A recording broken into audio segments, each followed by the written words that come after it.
እስካሁን ላለው የዓለም ግጭት መነሻ እንደ አንድ ምክንያት የጃፓን ደቡባዊ ክፍል በሳተላይት ምስሎች ላይ አንድ እንግዳ ነገር መመልከት ትችላላችሁ። ይህች የናጋሳኪ ከተማ ስትሆን በአቅራቢያዋ ጥቂት ትናንሽ ደሴቶች ይገኛሉ። አንዳንዶቹ ባዶ ናቸው፣ ሌሎቹ ደግሞ የባህር ዳርቻ መዝናኛዎችን ይዘዋል። ከዛ ግን ይህች ደሴት ትመጣለች። በፈራረሱ የቀድሞ ከተማ ቅሪቶች የተጨናነቀችው ደሴት። የጉግል ማፕ እዚህ ጋር ይሰራል። ምልክት አስቀምጣችሁ በቦታው ዙሪያ መዘዋወር፣ ጭር ያሉ መንገዶችንና የተተው ሕንፃዎችን መቃኘት ትችላላችሁ። ልክ የሆረር ፊልም የምናየው ይመስላል። እይታው በጣም ያስፈራል። ይህች ደሴት ከተተዎች በጣም እንደቆየ በግልጽ ያሳያል። ነገር ግን እዚህ ካሉት ፍርስራሾች በቀር ምንም ባይኖርም እንኳን ይህች ደሴት የምትነግረን ትልቅ ታሪክ አላት። ከቅርብ ጊዜ የጃፓን ታሪክ እጅግ የላቀ ታሪክ። ይህች ደሴት እንደ ዓለም አቀፍ ግጭት መዝገብ አንድ እንደ ግዛት መነሳትና መውደቅ ማሳያ ሆና ትቆማለች። ይህች ደሴት እስከዛሬም ድረስ ለቀጠለው አንድ ግጭት መነሻ ናት። ይህች ሃሽማ ትባላለች። የግጭት መነሻ የመጀመሪያ ወደዚህ ርዕስ የሳበኝ ነገር በብዙ መልኩ የዚች ደሴት ታሪክ የጃፓን እንደ ሀገር ያለውን ታሪክ በቀጥታ የሚያንጸባርቅ መሆኑ ነው። በ1800ዎቹ መገባደጃ ላይ ጃፓን ሀገሪቱን ከመሰረቷ የለወጠ የኢንዱስትሪ አብዮት አስተናግዳለች። ጃፓን በእርሻ ላይ የተመሰረተች ሀገር ከመሆን ተነስታ ታላቅ የኢንዱስትሪ ኃይል ለመሆን በቅታለች። የባቡር መስመሮች ተዘረጉ፣ ፋብሪካዎች እንደ አሸን ፈሉ፣ የመርከብ መገንቢያ ጣቢያዎችም ተቋቋሙ። ሁሉ ለውጥ ደግሞ ኃይል ወይም ኢነርጂ ይፈልግ ነበር። ይህ በሀገሪቱ ዙሪያ አዳዲስ የማዕድን ተቋማት እንዲከፈቱ ዋና ምክንያት ሆነ፣ ሃሽማንም ጨምሮ።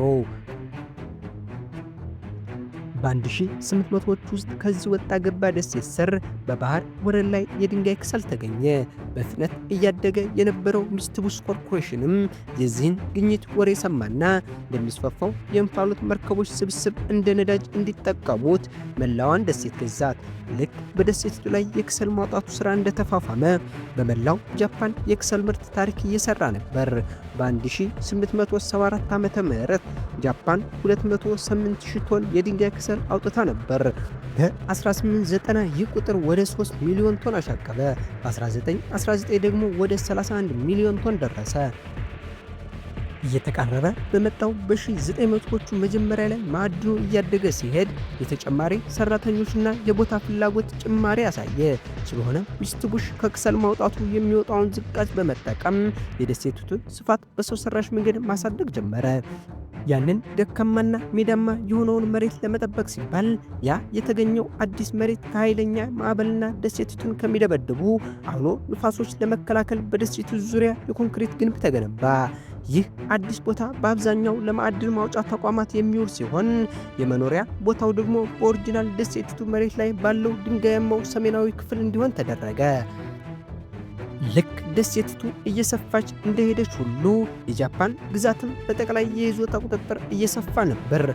ሀብትና ተጽዕኖን የመቆጣጠር ፍላጎት ያነሳሳት ጃፓን የሳክሊን ደሴት ከፊል አካልን እንዲሁም የኮሪያን በመያዝ በአካባቢው ሕዝቦች ላይ አገዛዟን ጫነች። በዚህ መሃል በሃሽማ ላይ ቦታ ጥቅም ላይ የሚውለው በከፍተኛ ጥንቃቄ ነበር። ውድ የሆነው መሬት ለእርሻ ከመጠቀም ይልቅ ምግብና ንጹህ ውሃ ከዋናው የጃፓን ምድር በመርከብ እንዲመጣ ይደረግ ነበር። በዚህ መንገድ ለማዕድን ሥራ ያልዋለች ማንኛውም ኢንች የደሴቲቱ መሬት ተጨማሪ መኖሪያ ሕንፃዎች ለመገንባት እንዲሁም ለማዕድን ሠራተኞች ለቤተሰቦቻቸው እንደ ትምህርት ቤት፣ ሆስፒታል፣ ሱቆችና ሲኒማ ቤቶች ያሉ መገልገያዎችን ለመገንባት ትውል ነበር። እንዲያውም ሠራተኞች ሂደው የሚቆምሩበት ወይም የሚጫወቱበት ፓችንኮ ፓርለር የተባለ የቁማር መጫወቻ ስፍራም ገንብተው ነበር። ሃሽማ መስፋፋቷን ስትቀጥል ተጨማሪ ሰው ሰራሽ መሬቶችና የኮንክሪት ሕንፃዎች ሲበራከቱ ያንን የታወቀ ቅርጿን መያዝ ጀመረች። ደሴቲቱን ከመሬት ላይ ሆነው ሲመለከቷት ደሴቲቱ ግዙፍ ግራጫ የጦር መርከብ ትመስል ነበር። ሰዎችም ደሴቲቱን ኳንጅማን ብለው መጥራት ጀመሩ። ትርጉሙ በቀጥታ የጦር መርከብ ደሴት እንደማለት ነው። በ1930ዎቹ ውስጥ ደግሞ ደሴቲቱ ይበልጥ የጦር መርከብ እየመሰለች ስትመጣ በርካታ እውነተኛ የጦር መርከቦች በዙሪያዋ ባሉ ሀገሮች ላይ ይመላለሱ ጀመሩ። ምክንያቱም በዚያ ወቅት ጃፓን በበርካታ ግጭቶች ተዘፍቃ ነበር። ከሁሉም በላይ ደግሞ ከቻይና ሪፐብሊክ ጋር።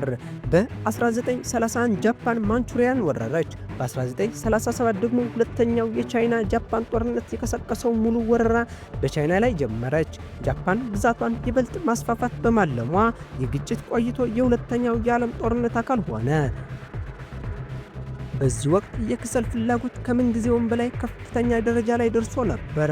ሃሽማ በ1941 ከፍተኛውን የምርት ደረጃ ላይ በመድረስ በዓመቱ 410,000 ቶን የድንጋይ ከሰል ማምረት ቻለች። የሃሽማ ማዕድን የሚያስተዳድረው ሚትሱቢሺ ኩባንያም ከክሰሉ ጥቅም ላይ የሚውልባቸውን የጦር መርከቦች እያመረተ ነበር። እንዲሁም ለጦርነቱ የሚሆኑ አውሮፕላኖችና ሌሎች የጦር መሳሪያዎችን ያመርት ነበር። ደሴቲቱ ከጊዜ ወደ ጊዜ እያደገች ስትሄድ ይህ እየተስፋፋ የመጣው ግዛትም በእስያ ላይ ሰፊ ቁጥጥርን አገኘ። ይህ መስፋፋት ግን ከፍተኛ ዋጋ ያስከፈለ ነበር። ምክንያቱም ጃፓን በአካባቢው ያሉ ግዛቶችን በኃይል በመያዝ አገዛዟን በመጫንና ሀብታቸውን በመበዝበዝ ላይ ነበረች። ይህንን ታሪክ መጨረሻው ምን እንደሆነ ሁላችንም የምናውቀው ነው። እንደ ኢሮፒያን አቆጣጠር ነሐሴ 6 ቀን በ1945 ሂሮሺማ የመጀመሪያው የአቶሚክ ቦምብ ጥቃት ኢላማ ሆነች። ከ3 ቀን በኋላ ሁለተኛው ቦምብ ተጣለ። ኢላማውም በሃሽማ አቅራቢያ የምትገኘው ናጋሳኪ ከተማ ነበረች። ከቦምቡ ፍንዳታ በኋላ ፍርስራሹን ለማጽዳት እንዲረዱ በጀልባ ወደ ስፍራው የተወሰዱት የሃሽማ ሰራተኞች ነበሩ። አሁንም በድጋሚ የሃሽማ ደሴት ከጃፓን ታሪክ ሁነቶች ጋር በጥብቅ የተቆራኘች ሆነች። ከ4 ቀናት በኋላ ጃፓን እጅ ሰጠች። የሚገርመው ነገር እንደ ሃሽማ ካሉ ማዕድናት የሚወጣው ከሰል የጃፓን የጦርነት ጥረት ይደግፍ እንደነበረው ሁሉ ከሁለተኛው የዓለም ጦርነት ሽንፈት በኋላም ሀገሪቱ መልሳ እንድታገግም ረድቷል። በአጭር ጊዜ ውስጥ ጃፓን ከጠላትነት ተነስታ ለአሜሪካ ስትራቴጂካዊ አጋር ለመሆን በቃች። በ1950 ለነበረው የኮሪያ ጦርነት እንደ መነሻ ጣቢያና የርካሽ ምርቶች ምንጭ ሆና አገልግላለች። የክሰል ጨምሮ ሁሉም ኢንዱስትሪ ዘርፎች በዚህ ወቅት ከፍተኛ የኢኮኖሚ እድገት አሳይተዋል። ሃሽማም በድጋሚ ለጃፓን ብልጽግና ማምጣት ጀመረች። ይህ እየጨመረ የመጣው የክሰል ፍላጎት ተጨማሪ ሰራተኞችን አጥብቆ ይፈልግ ነበር። በ1959 የሃሽማ የህዝብ ብዛት ጣራው ላይ ደረሰ። በዚያች እጅግ ጠባብ የመኖሪያ መንደር ውስጥ 5259 ሰዎች ተገፋፍተው ይኖሩ ነበር።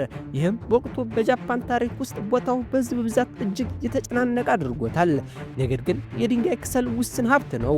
በ1970ዎቹ የሃሽማ ማዕድን እየተሟጠጠ መጣ። በዚያ ወቅት አካባቢው ፔትሮሊየም የክሰል በመተካቱ ዋናው የኃይል ምንጭ መሆን ጀመረ።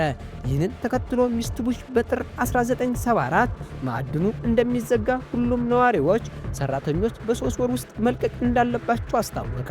የመጨረሻዋ ጀልባም በኤፕሪል 1974 ቀሪዎቹን የሃሽማ ነዋሪዎችን ይዛ ወጣች። ከዛን ጊዜ ጀምሮ ሃሽማ ተዘግታ ቆይታለች። ለ10 ዓመታት ወደ ደሴቲቱ መግባት ተከልክሎ ነበር።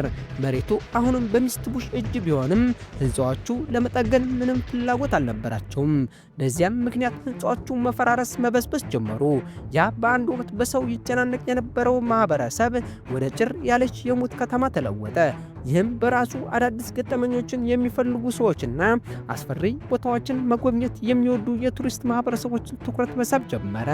ወደ ቦታው መግባት የተከለከለ ቢሆንም ጀብደኞች ወደ ደሴቲቱ የሚደርሱበትን መንገድ በመፈለግ የፈራረሱ ያሉትን ህንፃዎች ውስጥ ገብተው መቃኘት ጀመሩ።